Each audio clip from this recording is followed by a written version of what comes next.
This is Agriculture Today, and I'm Shelby Varner with the K-State Radio Network. Gregg Ibendahl, K-State Extension farm economist, begins today's show as he mentions the recent global conflict and how it has impacted oil prices and its relationship with gas prices. The show continues with K-State veterinarian Gregg Hanzlicek discussing Neospora and how it can be the cause of abortions and how cattle can become infected with it. K-State Extension horticulture expert Matt McKernan ends the show saying how gardeners can test their leftover seeds for viability with a seed germination test and have an answer in 10 to 14 days. That and more is coming up ahead on Agriculture Today.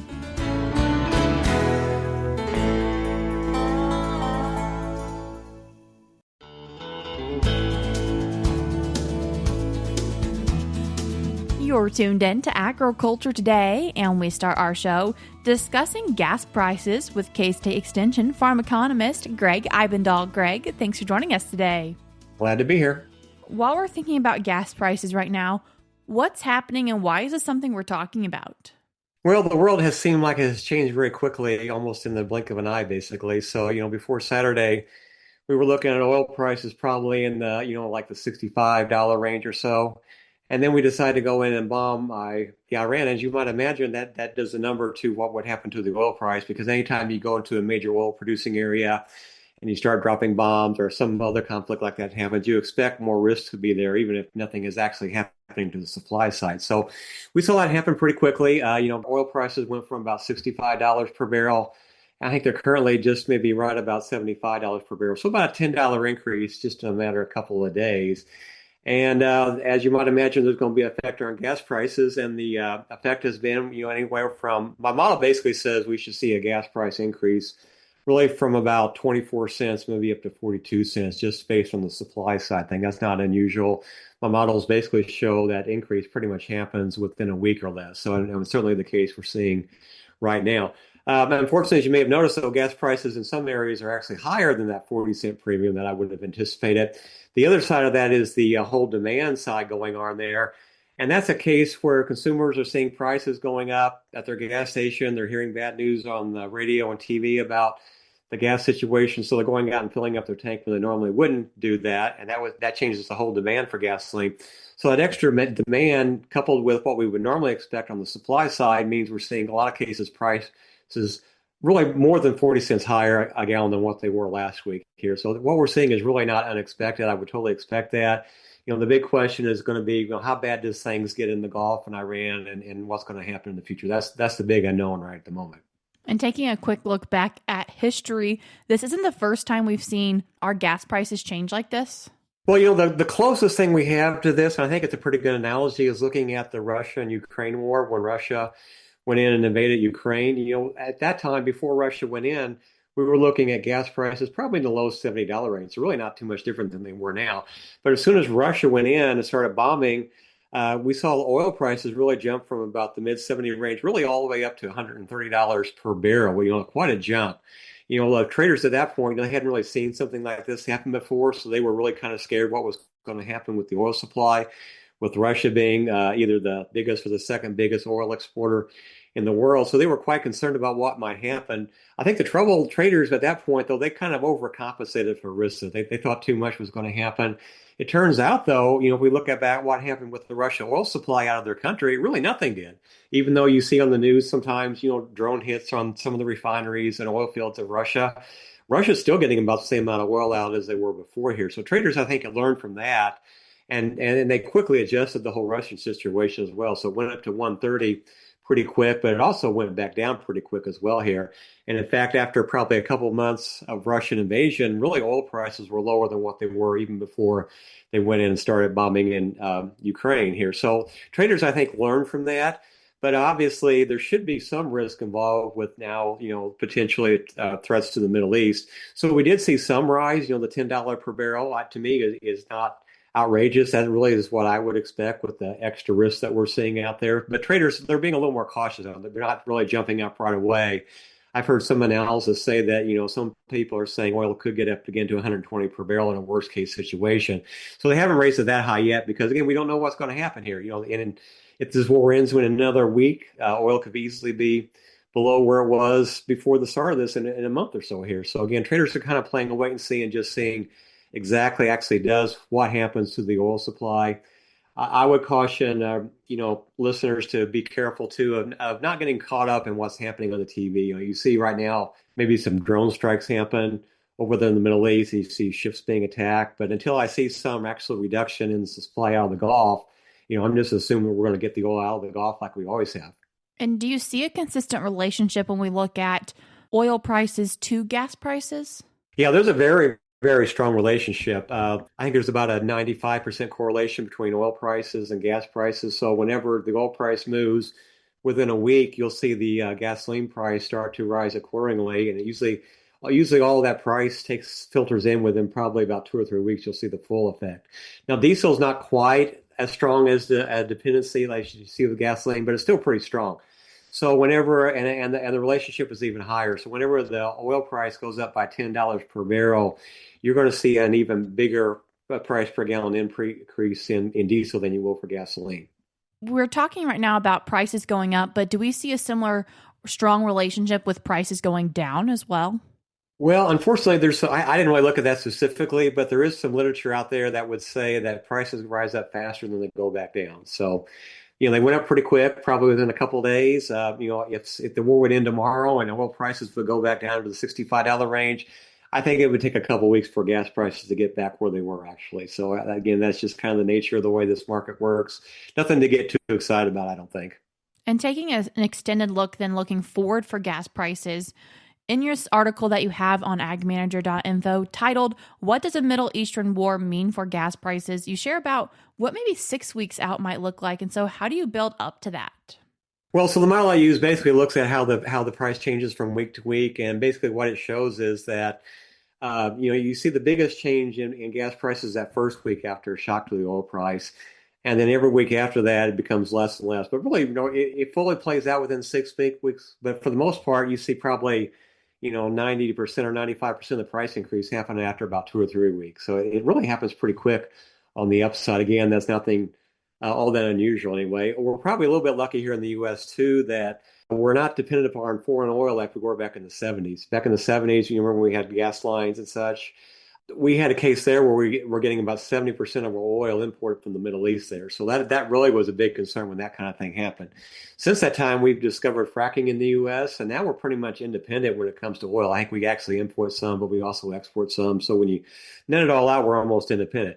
You see that being reflected right now in the price of the two major indexes for the oil prices. So we have the WTI, which is the West Texas Intermediate grade, which is really the U.S. supply price, which is about $73, $74, $75. And then you have the Brent Crude, which is the North Atlantic price, which is really more of a European pricing model for them. And there's a pretty big divergence in those two right now. So even though oil is it's essentially the same, there's some differences of quality and weight. But there's a pretty big difference between their price, which is about over $80 versus our price here, which is in the low to mid 70s, probably about a $7 per barrel difference, just because of that more uncertainty about what's going to happen over there. So you'll see, I think because of that, because we are more energy independent than what we used to be, you'll see more stability in prices. You won't see those big jumps like you're seeing over in Europe. And you'll probably see some lower gas prices here than you would otherwise see over in Europe happening right now. You mentioned customer demand and obviously the conflict that's currently happening. Any other factors that are needing to be taken into consideration?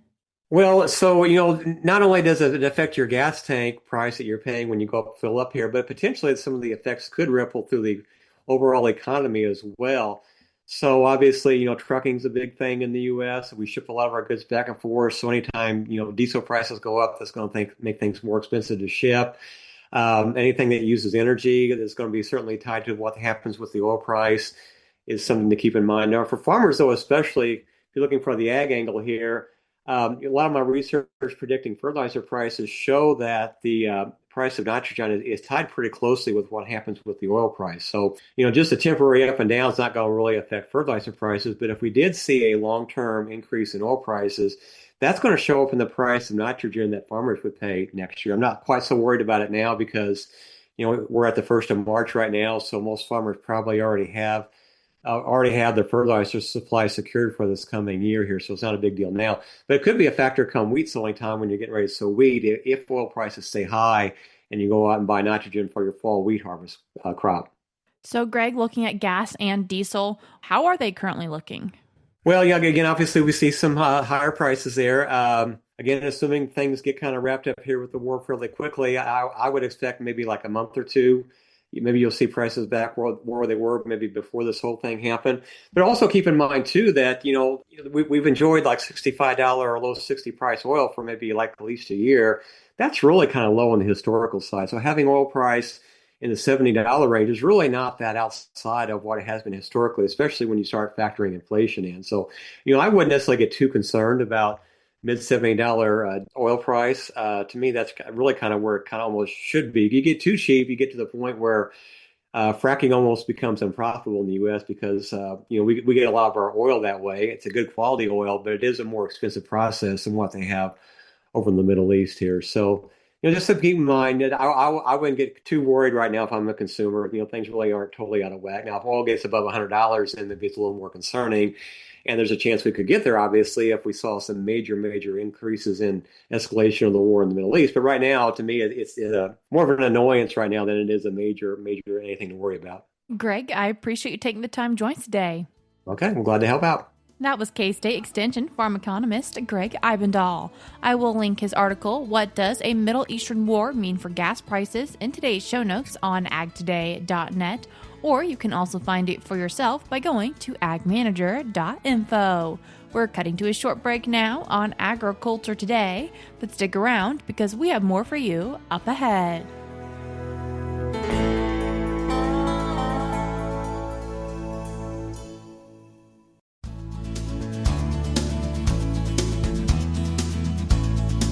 You're tuned in to Agriculture Today, and we continue our show discussing Neospora with veterinarian in K-State's Veterinary Diagnostic Laboratory at K-State's College of Veterinary Medicine, Gregg Hanzlicek. Greg, thanks for joining us today. My pleasure. Thanks for the invitation. Greg, what is Neospora? Yeah, great question. So Neospora is a protozoa, and the official name of the organism is Neospora caninum. And the reason that we talk about it in bovine medicine is because it's associated with reproductive issues, primarily second gestation abortions, 5 to 7 months of gestation age abortions. With the full name being Neospora caninum, is there a tie to dogs? Yep, and that's where it comes from. So dogs and coyotes are considered to be the definitive host, meaning that's where this organism reproduces. And so dogs and coyotes, if they eat tissue that has this organism in it, say from aborted fetus or placenta, and then they become infected, within a matter of a week or two, they will start producing these organisms and passing it in through their feces. And then if they happen to defecate in water sources or silage piles or round bale feeders or any kind of feed, and then we feed that, or the cows drink the water, that's one way how cows can become infected. Is there any testing or signs that the dog has it if maybe a cattle operation has a lot of wildlife or friendly pets with them? Well, you can test dogs. There is a test for Neospora caninum, so yeah, there is a way to find out if there are carriers around there. It's pretty hard to control coyotes from those kind of things, but the other way that animals or bovines become infected is that the mother, if she is infected, she will very likely pass this organism to her fetus before it's born. And the estimates are up to 90+% of positive cows or heifers will pass the organism to the fetus. The positive thing is that it's estimated less than 5% of the infected dams will abort. Okay? So most of the calves that are infected in utero during gestation will be born normal. Now, they will be lifelong carriers. Once an animal becomes infected, they are lifelong carriers.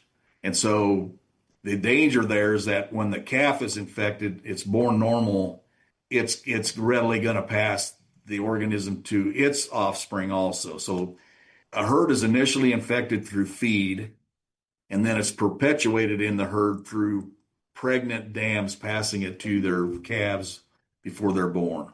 There's a third set of calves, so some will be aborted, a very small percentage. Most will be born normal, and then a very small percentage will be calves that are born normal, but within a few days will act like they've got neurologic issues. They won't be able to stand or walk. And one of the favorite places for this organism to actually go to in the body is the brain and the heart and the skeletal muscle. So that's where that comes from. You've mentioned that a calf can get it from a dam, but the cow-to-cow contact is not something that's going to spread it? Yeah, we do not consider it a possibility to pass from cow to cow. It's going to be cow to fetus, basically, or dogs and coyotes to cows. Yep. Is this ever something you really see widespread through a herd? Yeah, when we see a true abortion storms to Neospora, we're pretty convinced it's in a herd where the feces did get into, especially like a TMR, and it's ground up and it's fed to everybody or to a lot of percentage of them. Then that's when we'll see the abortion storms. Typically for us, when we have herds that are positive for Neospora, after they've become infected through the feed, even though they've got a lot of carrier animals, the abortions are rare, but they might have a little less reproductive efficiency, meaning instead of a 95% preg rate, they might be in the 92s or 93, something like that. So yeah, again, initially infected through feed, that's where we see the abortion storm. After that, it becomes endemic, and we don't see a lot of abortions or not abortion storms during those cases. Any treatments? No, that's one of the bummers of this, again, is that protozoas in bovine medicine, I mean, we've got treatments for some protozoas, but not this one. So it's totally untreatable. I feel like a lot of times when we're talking about cattle, my mind usually drifts to beef cattle, but do you see this being concerned with dairy cattle as well? Yeah, it can be in both beef and dairy cattle, and it just depends on the type of operation and everything. Most what we deal with are actually cow-calf operations. And you mentioned that abortion storm, Greg. And so what percentage of cattle for cattle producers constitutes it being an abortion storm?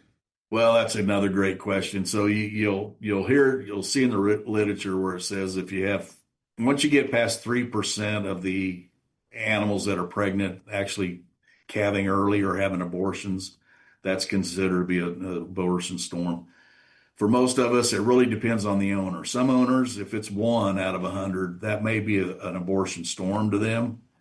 Other ones, it might be 6 or 7 before they get, it's all about risk aversion. But in our laboratory, in any particular year, we have anywhere from 10 to about 22% of the aborted fetuses.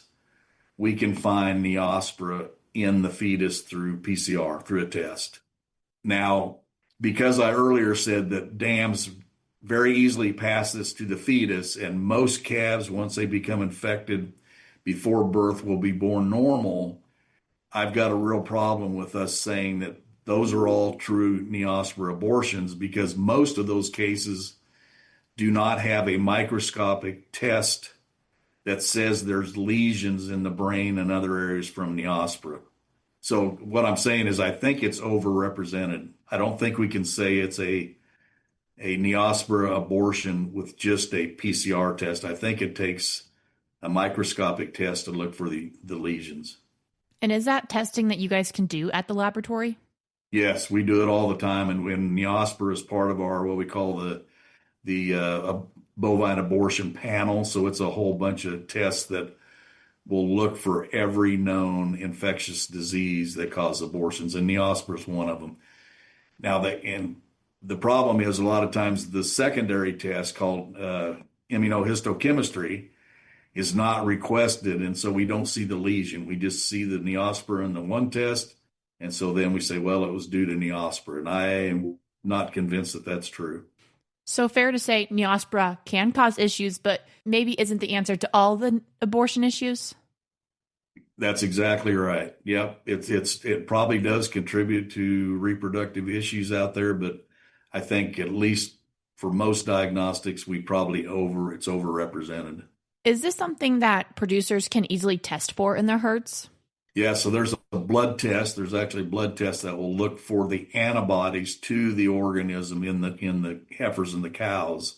So, and if you have the antibodies there, it's unlikely that they'll ever clear the infection. They're lifelong carriers, so that gives you a really good idea that they are truly infected and that they very likely will pass it to their offspring.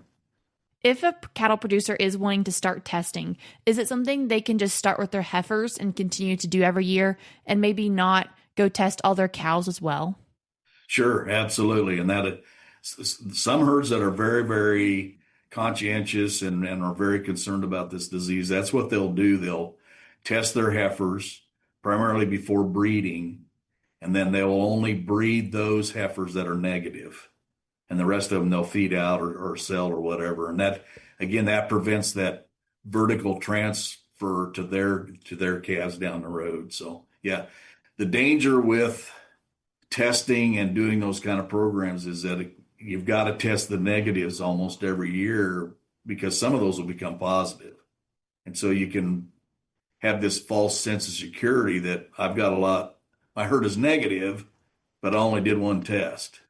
So you've got to repeat that the following year, basically, for most diseases. Gregg, if people want to find out more information about Neospora or look into testing, how can they do that? They can contact the KVDL Client Care. It's 866-512-5650. And the people that answer the phones and emails, they'll get them to somebody that can actually answer their questions. So, Gregg, I appreciate you taking the time to join us today. You bet. Thank you again for the invitation. That was veterinarian in K-State's Veterinary Diagnostic Laboratory at K-State's College of Veterinary Medicine, Gregg Hanzlicek. If you have questions on Neospora, you can reach out to 866-512-5650, which is K-State's Veterinary Diagnostic Laboratory. You can also find more information about this laboratory by going to ksvdl.org. I will link both of these resources in today's show notes on AgToday.net. Before we cut to a break, I would like to let you know about a change for the Water Smart Management for Resilient Future meetings. There was one scheduled on March 10th in Hugoton, Kansas. As of now, the March 10th meeting has been canceled. If you're wanting to find more information on the other meetings happening in St. John and Garden City, you can go to yesterday's show where we discussed them with K-State Extension agronomist Logan Simon. We're now cutting to a short break, but we'll be right back.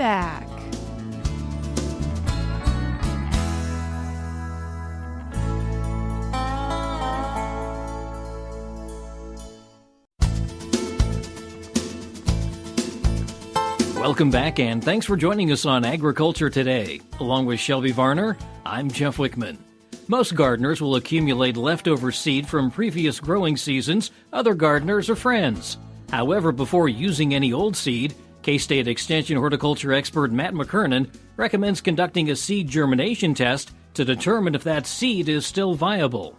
Matt, as we get ready to do some gardening and planting crops, in terms of old seed usage, we need to make sure that those seeds are viable. We really do. If we're going to go to all the work to plant these seeds, try to get them to grow, water them, fertilize them, we want to make sure that the effort that we put into is going into good seeds that are actually going to grow and not some of the old seeds that we have laying around. Sometimes we collect seeds from the garden or we're gifted them from friends and other gardeners. And so it's really important to remember that seeds are living things and they're in a dormant state, waiting for the ideal conditions to grow. And the longer that the seed sits dormant, the less quality that seed is going to have. And so the lower the quality becomes over time, the less likely it is to grow, and the less likely it is to produce a really healthy and vigorous plant in the garden. So that's where testing really comes in to make sure that we're starting off our crop with a strong seed. And there actually is a fairly easy test that people can do. Yeah, there is a really easy test, and that's the best way to figure out if that crop seed is going to grow, is to really do a test. And it really takes 3 simple things that just about everybody's going to have at home. What you're going to need is a paper towel, and either a plastic bag or plastic container, and a little bit of water.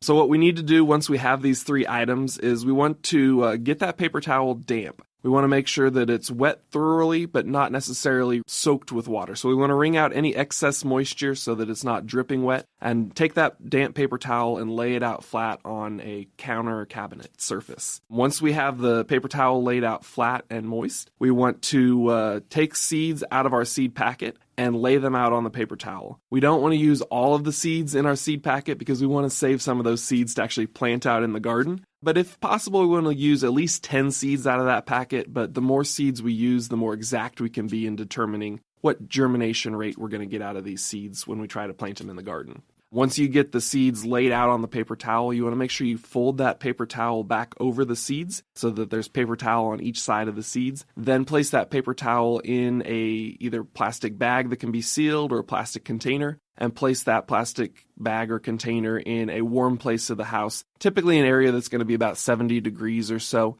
And then within 5 to 10 days, you should be able to go back to those seeds and start to see actual growth coming out of the seeds, either the roots or the shoots starting to emerge. And that's when we can count how many plants are starting to grow versus how many are not. How quickly the seed is going to grow is really going to depend on the type of seed we're testing. Most crops will start to grow within 5 to 10 days. Some may take as long as 2 weeks to start to grow. Again, what we want to do to determine our germination rate is take the number of seeds that have started to grow, divide that by the total number of seeds that we put in our paper towel, and then multiply by 100 to get our germination rate. So what are we looking for in terms of, viability then? Do we need 7 out of 10, 8 out of 10? It's a great question. And so what we want to make sure that we see is at least 70 to 90% germination rate on our seeds. If 7 to 9 out of those 10 seeds grow, we're really going to consider that a pretty good crop. Generally, no seed is going to be 100% germination because just not all the seeds will be viable. So anything above 90% is excellent, and anything in that 70 to 90% is still pretty good. If we start to see germination rates in the 5 out of 10 or 50 to 60% or even lower,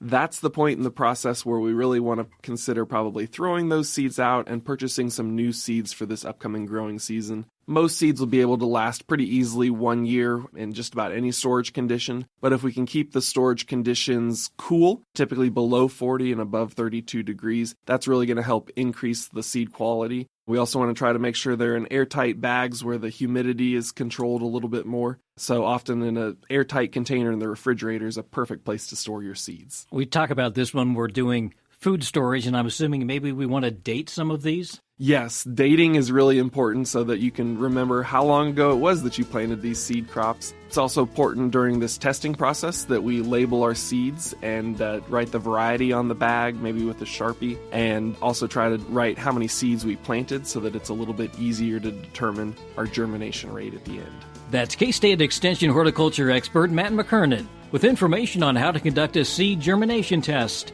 And that'll do it for this edition of Agriculture Today.